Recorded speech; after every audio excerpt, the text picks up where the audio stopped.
Huwag po kayong magtaka, ako yung pumuli ang nasa inyong harapan. Ano po. Nagpalit po kami ni Brother Jason. Parang medyo na-tense siya na si bro sa preparation para sa first festival namin. Pero yun nga po, muli tayo tumayo para sa ating worship declaration. Today, I listen to God's Word. It empowers me by instructions and corrections, giving me the strength to take the right direction and lead me deeper into the path of godliness. It was sent so I may be complete and equipped to every good work to serve men and to glorify God. Panginoon, muli, Lord God, kami nagpapasalamat, Panginoon, dinadakilan ni Lord, hati na yung pangalan, Panginoon, sa aming mga buhay, Lord God. We thank you, O Lord, for another privilege you've given us, Panginoon. Kung ikaw, Lord God, ay patuloy namin makilala sa aming mga buhay, Lord God. Through your words, Father God, na aming pong mapag-aaralan sa umagang ito, Lord God. Lord, dalangin namin, Panginoon, na ikaw lang ang mag-aari sa buhay ng bawat isa, Panginoon. Dalangin namin na matanggap namin ang iyong mga salita sa umagang ito, Lord God, at may apply namin sa aming pang-araw-araw na pamumuhay, Panginoon. Gamitin mo nga lang po, Panginoon, ang iyong lingkod sa umagang ito bilang tagapagpahayag ng iyong mga salita, Lord God. Tunay nga, Lord, kinikilala niya na wala siyang magagawa kung wala po ang tulong mo, Lord God. Salamat, O Lord, sa iyo po ang pinakamataas na papuri, pagdakilat, paglulhati sa pangalan ng Jesus. Amen.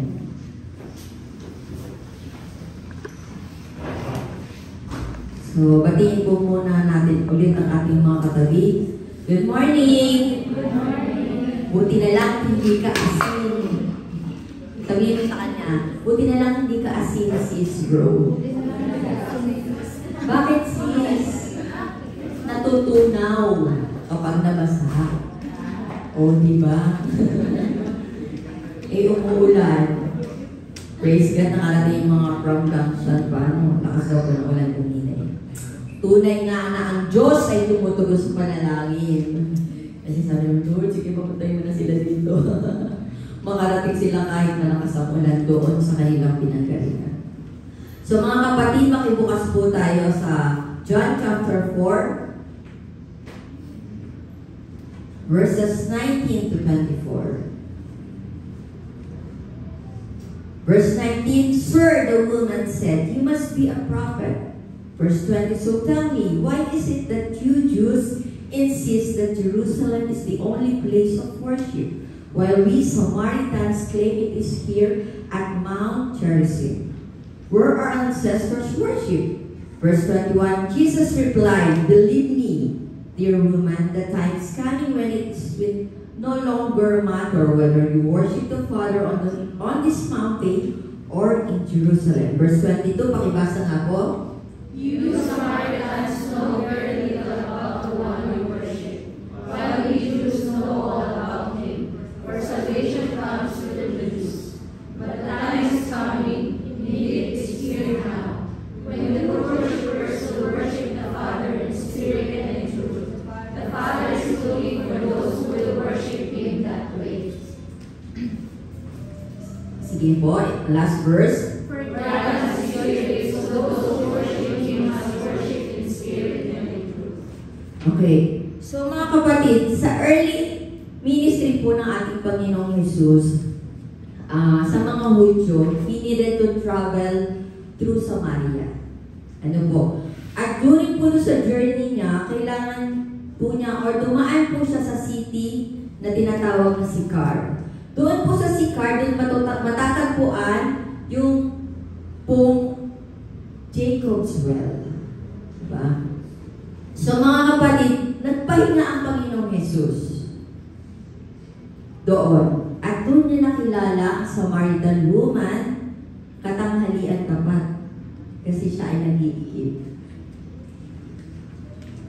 So sa conversation po ng Samaritan woman at ng Panginoong Jesus, so nabanggit doon, nagtataka ang Samaritan woman, bakit humihingi ng maiinom ang Panginoong Jesus sa kanya? Kasi hindi nakikihalubilo ang mga Hudyo sa mga Samaritano, di po ba? That time. At habang yung conversation nila goes on, parang nandun yung pag-wonder ng Samaritan woman. So ang sabi niya dito, Sir, you must be a prophet. So nagkaroon ng paghahalin tulad sa kung paano po or kung saan nag-worship ang mga Hudyo at ang mga Samaritano. So, saan daw nag-worship ang mga Jews? Ayon sa binasa natin, in Jerusalem. While ang mga Samaritans, they claim to worship where? In Mount Gerizim. So ngayon, ang sabi ng Panginoong Jesus, believe me, dear woman, that time is coming when it will no longer matter kung saan. Kung doon ba sa bundok na yon or sa Jerusalem. At ano po ang sabi doon? You Samaritan woman, you Samaritans know very little about the one you worship, while we Jews know all about Him. For salvation comes through the Jews. So meron din pong paghahalintulad ang ginawa ng Panginoong Jesus. Ang sabi ng Panginoong Jesus, ang mga Hudyo daw, kilala ba niya ang sinasamba niya? Nila? Yes. Ang mga Samaritans, ano pong sabi doon? Know very little. At ano pa po ang sinabi? The Father is looking for those who will worship Him that way. On what way? Sa last verse? Ano yung sabi sa last verse? Worship Him in spirit and in truth. So last Sunday mga kapatid, sabi natin ang worship comes from the English Old English word na worship. So ibig sabihin, attributing value or worth sa isang bagay or tao. So ngayon po sabi, it is also from the Greek word proskuneo. It is a continual awareness of and a boundless admiration of Almighty God by man. Tao ba tayo? Hindi tayo tao, bagay tayo. So mga kapatid, admiration of Almighty God by man. So tayo daw po mga Kristiyano should always be in a state of worship. So kanina mga kapatid, tumawid tayo. So nasa state of worship po ba tayo? So tayo lang makakasagot doon. So sabi po, ang mga Kristiyano daw po lagi dapat nasa state of worship kahit nasaan at kahit anong ginagawa. Naniniwala po ba tayo na pwede natin sambahin at purihin ng Lord saan man tayo naroon? Yes. At ano man ang ating ginagawa? So minsan nga mga kapatid, di ba, naranasan ba natin yung sa gitna ng mga makina na nag-a-alarm? Lord! Lahat na nag-alarm. Lahat na nakapula. So ikaw, mauubusan ka ng isang fruit of the Holy Spirit. Ano yun? Patience. Self-control. Parang makakatulad tayo ng mga Tseko, sinisipa na yung mga kinano, sobrang inis. So mga kapatid, sabi po tayo daw mga Kristiyano dapat po ay laging nandun. Diba? Yung state of worship. So sabi po dyan, dalawa lang naman po mga kapatid ang ating points for this morning. Sabi dyan, worship Him in spirit. Ano ibig sabihin ng in spirit? With our own inner life, emotions, will, and heart. So mga kapatid, ang sinasabi dyan, hindi po yung Holy Spirit na nasa atin, kundi yung spirit natin mismo. So sabi po, true worshipers must worship God with their whole being. Gaya po ng sinabi natin last Sunday, we must worship Him with the right attitude of our heart. So sana po mga kapatid, hindi tayo katulad nito sinasaad sa Matthew 15 verse 8. Ano pong sabi?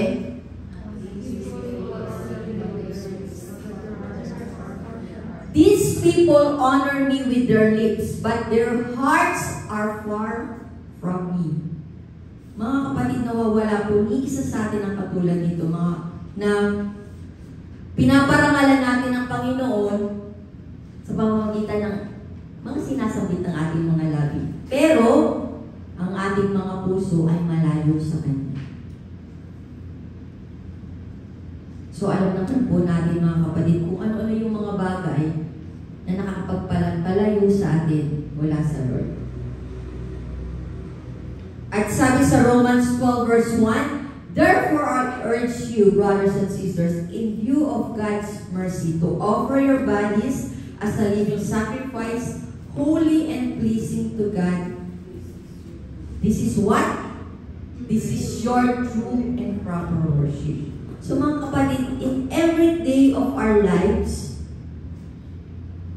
ang ating mga iniisip, ang ating mga sinasabi, ang ating mga ginagawa, ang ating mga nararamdaman. Maaari po bang sa mga bagay na yun ay mabigyan natin ng kaluhuran ng Lord? Yes. It is up to us.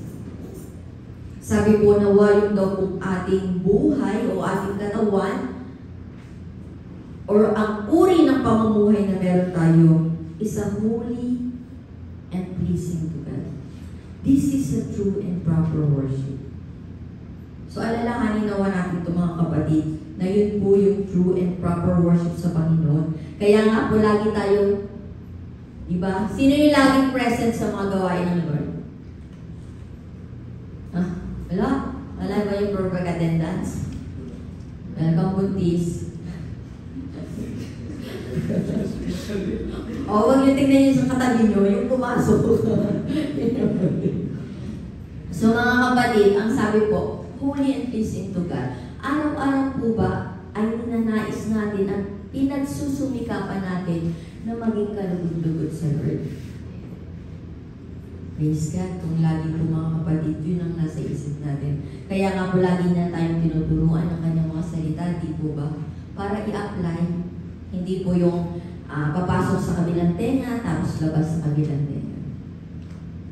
At sabi sa Ephesians chapter 5 verse 19, speaking to one another with psalms, hymns, and songs from the Spirit. Sing and make music from your heart to the Lord.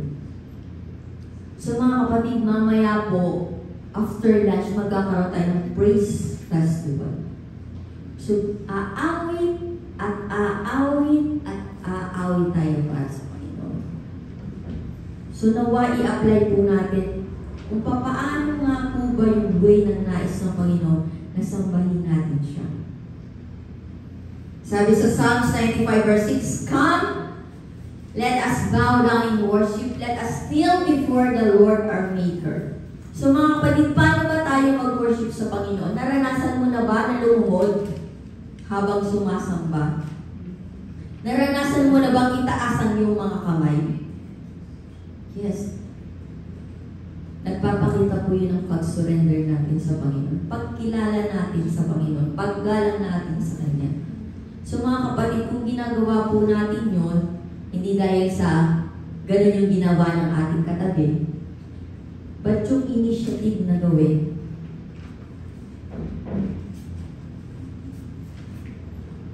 Dahil naniniwala po mga kapatid na yung pagsamba natin sa ating Panginoon dapat po buhat sa ating puso. From our heart.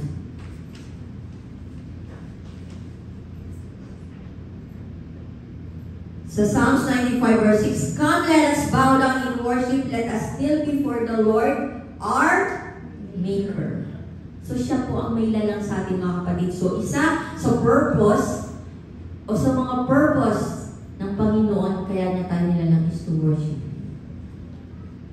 So kung hindi mo kaya i-worship ang Lord, kaya niya yung mga ibon mag-worship sa Kanya. Yung mga bato, kaya niya mag-worship sa Kanya.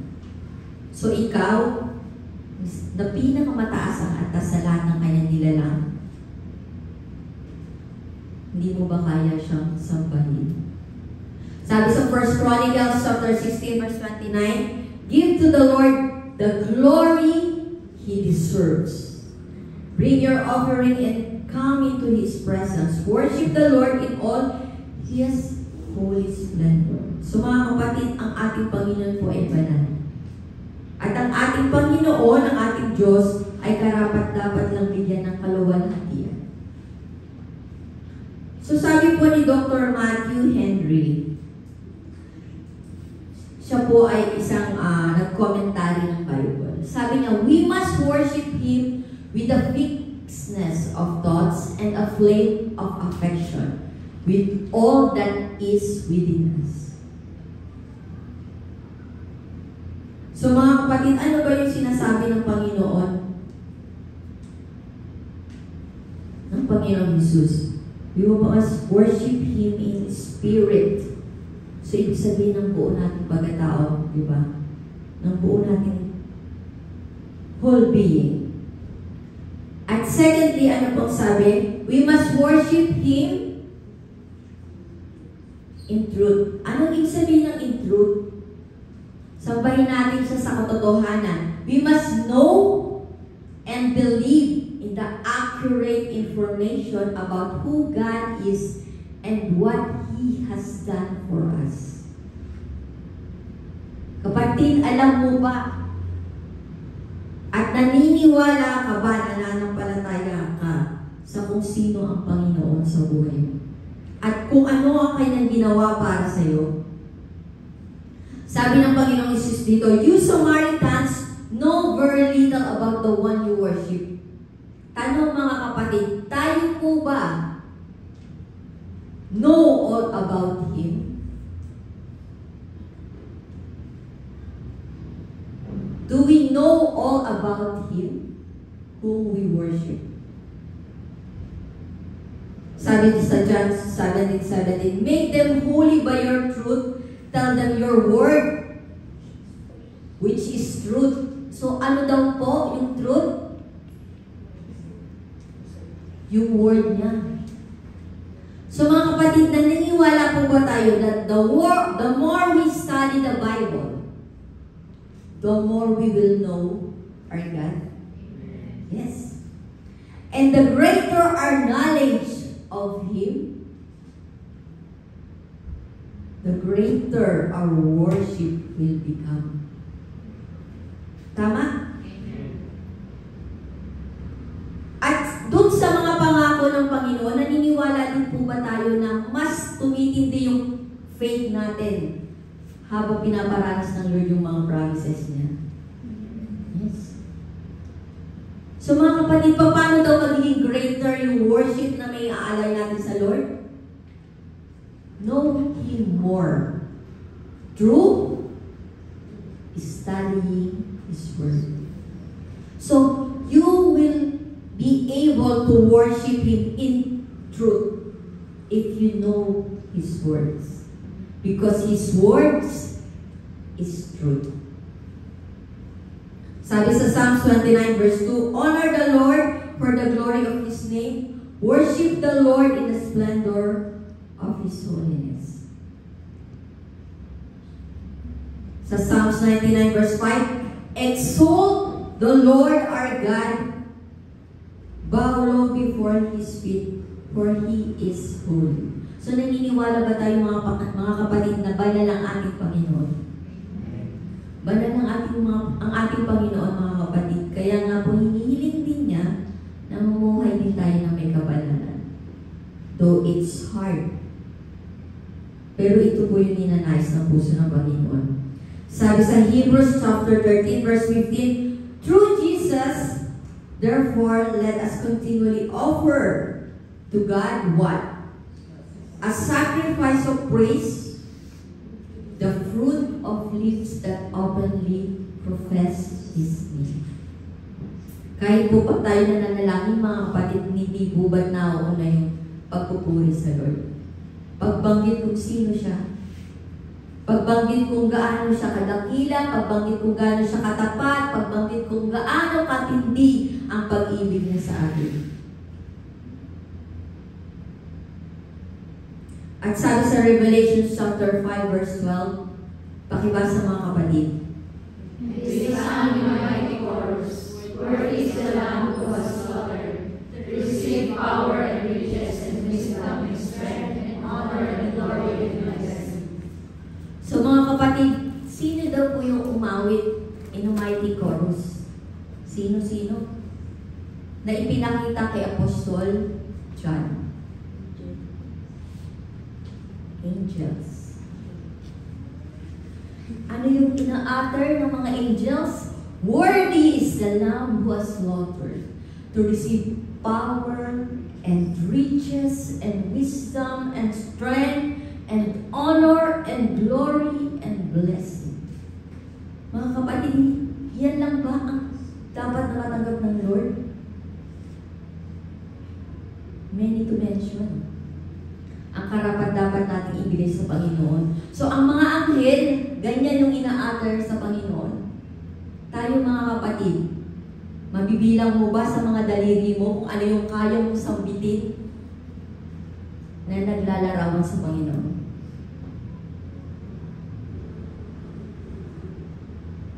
Yung hahalongkatin mo yung vocabulary mo, no? Ano-ano yung mga words?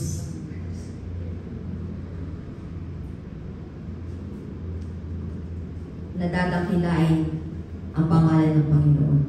At sabi sa Revelation chapter 22 verse 9, but he said, no, don't worship me. I am a servant of God just like you and your brothers the prophets, as well as all who obey what is written in this book. Sino lang po dapat daw ang i-worship? Worship only God. So sabi ng isang anghel, nang nagpakita ng lahat ng ito kay Apostol John, huwag mo akong sambahin. Ang sambahin mo lang ay ang Diyos. So sabihin mo sa katabi mo, worship only God. Siya lang mga kapatid. At gaya po lang sabi sa Exodus 34 verse 14. Basahin po natin ng malakas. Do not worship any other God, for the Lord whose name is jealous, is a jealous God. So mga kapatid, huwag daw po tayo sumamba ng ibang Diyos-Diyosan. Kasi, ang ating Panginoon is a jealous God. Gusto ng Lord siya lang. Siya lang po ang sasambahin natin. Siya lang po ang papupurihan natin. So nawa mga kapatid, ito po ay gawin natin. Let us worship our God in spirit and in truth. In our conclusion, sa John 4 verses 22 to 24, muli po natin basahin, you Samaritans,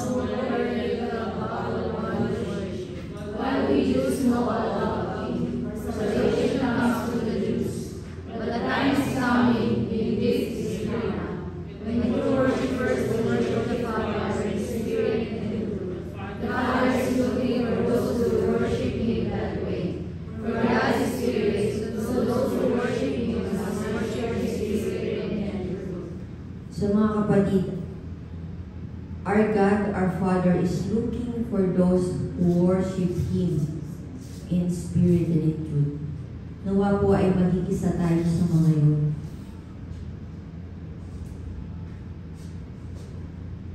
Na sumasamba sa ating Panginoon sa Espiritu at katotohanan. Let us bow down our heads and let us pray.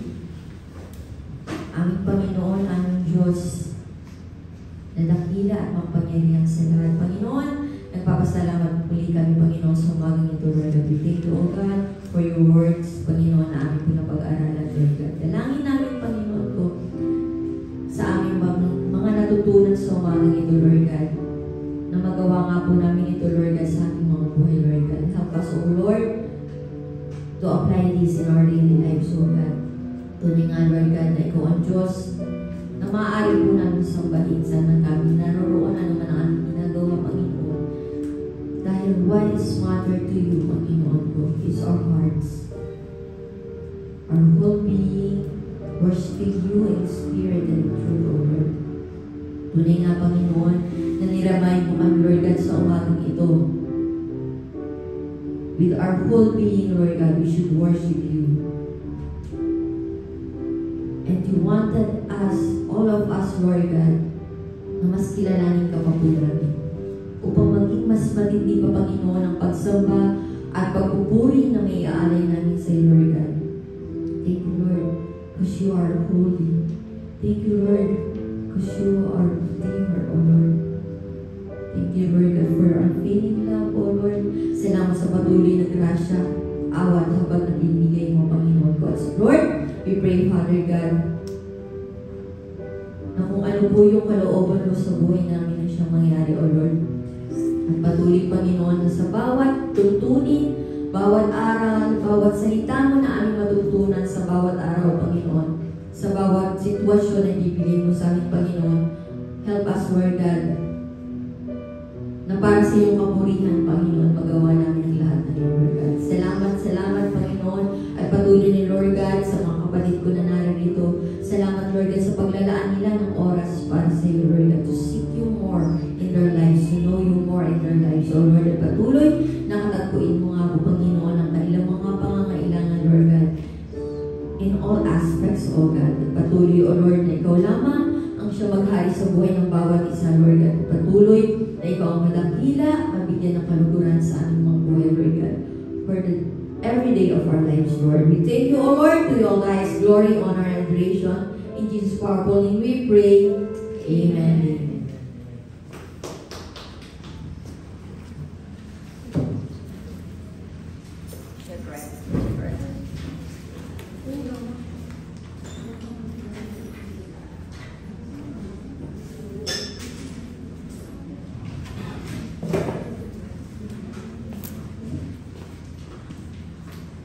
Amen. Na-bless po ba ang lahat, mga kapatid? Dumako na po tayo sa ating tithes and offering.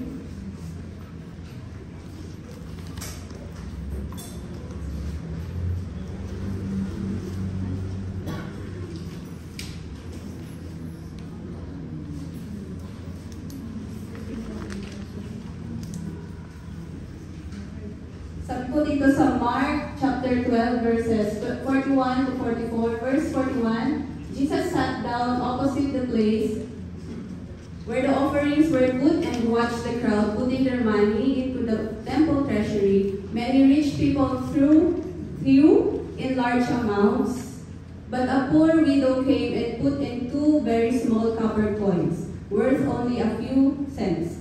Calling his disciples to him, Jesus said, "Truly I tell you, this poor widow has put more into the treasury than all the others. They all gave out of their wealth, but she, out of her poverty, put in everything all she had to live." Amen. Short testimony lang po, mga kapatid. Nung una, nung hindi pa ako nakakilala, first time siguro, or mga first time ko po mag-attend ng sa Christian church. And hindi ko po alam kung ano po kung magkano yung ibibigay ko. Diba? Kasi nahihiya po ako magbigay ng ipay lang. Kaya napapaisip ako, magkano kaya ibibigay ko? And ayun, pagdating naman ko sa tithes, may narinig po ako na nagsabi, dapat daw pala sa gross income natin, kukunin yung tithes natin. And hindi ko talaga alam kung nasa gross pala. So, syempre, first time mag-tithes, sa net ako kinuha yung tithes ko. And hala, wow, mali pala yung pag-tithes ko. But as we grow deeper naman sa ating pananampalataya, natututunan natin kung ano yung mga dapat natin mga gawin. And dito, sabi nga dyan, mas kinalugdan ng Panginoon, ni Jesus Christ, yung nagbigay ng a few cents of her copper coins dun sa temple. Kasi out of poverty, binigay niya lahat. And pinakita dito na pinagkatiwala niya lahat sa Panginoon yung natitira sa kanyang pera. And ganoon din po dapat tayo. If we give, dapat galing din sa puso natin. And kahit nandun na gipit tayo na kailangan natin ng pera, pero dapat ibigay pa rin natin kung ano yung nararapat sa ating Panginoon. Kasi kahit naman na gipit tayo, ang Lord talaga kapag i-bless tayo, hindi in unexpected ways na hindi natin naakalain na mas more pala yung ibabalik niya sa atin kaysa doon sa ibinigay natin sa Kanya. Amen po mga kapatid. Yun lamang po mga kapatid. Ating po ipanalangin ang ating tithes and offering. Yes, Lord, Heavenly Father, Panginoon, maraming salamat muli, Panginoon, sa araw na ito, Lord God, na pinagkaloob mo, Panginoon, sa buhay, Panginoon, ng bawat isa, na naririto, Lord God, na nagbigay, Panginoon, ng time, Panginoon, na papuminhan ka, Panginoon, at makarinig, Lord God, ng iyong mga salita, Panginoon. And salamat, Lord God, sa buhay mo, Panginoon, ni Sis Jenna, Panginoon, na ginamit mo, Panginoon, sa araw na ito, Lord God, na nagbaba, Panginoon, ng iyong mga salita, Panginoon. Ibalik mo, Panginoon, yung mga blessing, Panginoon, na nararapat sa Kanya, Panginoon. And i-extend mo, Panginoon, ang mga blessing na ito, Panginoon, sa Kanyang family, O Lord God. And Lord, patuloy nga, Panginoon, na Ikaw ang gumamit, Panginoon, kay Sis Jenna, Panginoon, na upang patuloy, Panginoon, na marami siyang mai-share, Panginoon, na words of wisdom, Panginoon, at matutulungan, Panginoon, ng mga puso, Panginoon, na nangangailangan, Panginoon, ng inyong tulong, Panginoon. And Lord, sa amin pong mga tithes and offering, O Lord God, Lord, nawa, Panginoon, ang mga ito, Panginoon, ay magamit lamang, Panginoon, sa ikalala po, Panginoon, ang inyong bahay panambahan, Panginoon. And Lord God, sa aming mga company, Panginoon, na daluyan, O Lord God, ng inyong pagpapala, Panginoon. Lord, bless our company, Panginoon, na nandun pati, Panginoon, na patuloy na maging matatag, Panginoon, ang mga company namin. Panginoon. Salamat, Panginoon. To you all the highest glory, honor, and adoration. In Jesus' name we pray. Amen.